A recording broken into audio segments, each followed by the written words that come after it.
आज ही परिषद की बैठक में दो अहम मुद्दों पर चर्चा हुई है।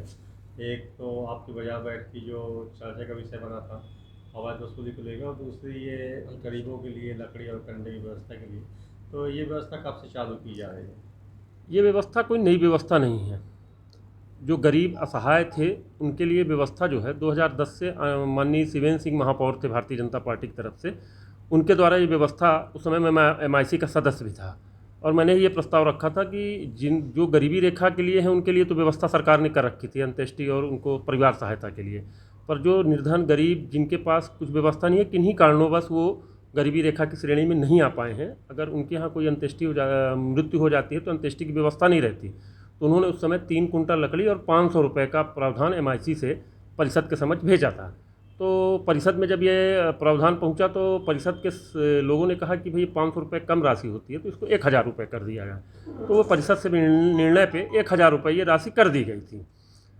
उसके बाद 2019 में, जिसमें MIC का ये निर्णय था कि इसमें लकड़ी के साथ कंडा, हमारे गौशाला में, हमारे लिए गौरव का विषय है कि हमारे शहर में एक बड़ी गौशाला बनी है लक्ष्मण बाग में, तो वहाँ कंडे की लकड़ी बनाई जाने लगी थी। तो उनका प्रस्ताव आया था कि भाई ये लकड़ी का उपयोग जो है दाह संस्कार में किया जाए, जो कंडे की लकड़ी है, और इससे प्रकृति को भी कोई नुकसान नहीं होगा और इसका उपयोग भी हो जाएगा, तो उसको इसमें जोड़ा गया था। पर आज सदन में जब इस चर्चा के उपरांत MIC सदस्य द्वारा ये कहा गया कि आपके द्वारा ये निर्णय निरस्त किया गया था, तो इसका मैं खंडन करता हूँ। उनको जानकारी का अभाव था कि इस तरह का कोई भी निर्णय नहीं लिया गया था MIC के द्वारा कि इसको बंद किया गया। उनके द्वारा ये कहा गया कि निरस्त किया गया। तो मैं माननीय सदस्य को ये कहना चाहता हूँ कि वो अपनी जानकारी दुरुस्त करके परिषद की बैठक में आएँ, इस तरह का कोई बयान न दें जो जानकारी के अभाव में उनके पास कमज़ोर बयान था। और इस तरह से उनके बयान से सदन जो है भ्रमित होता है, और एक बड़े पद पे हैं वो MIC के सदस्य हैं, उनके द्वारा इस तरह का बयान सदन के अंदर दिया जाना निंदनीय है। ये लोगों का या तो ज्ञान का अभाव था या फिर नगर निगम के मातहत कर्मचारी कुछ गड़बड़ कर, क्योंकि लोगों को जानकारी नहीं थी कि उसको ऐसा मिल सकता है, लकड़ी मिल सकती है, अभी तक तो मिल ही नहीं रही। नहीं, ऐसा नहीं है। ये व्यवस्था हम लोगों ने बनाई थी और लगातार निरंतर चल रही थी।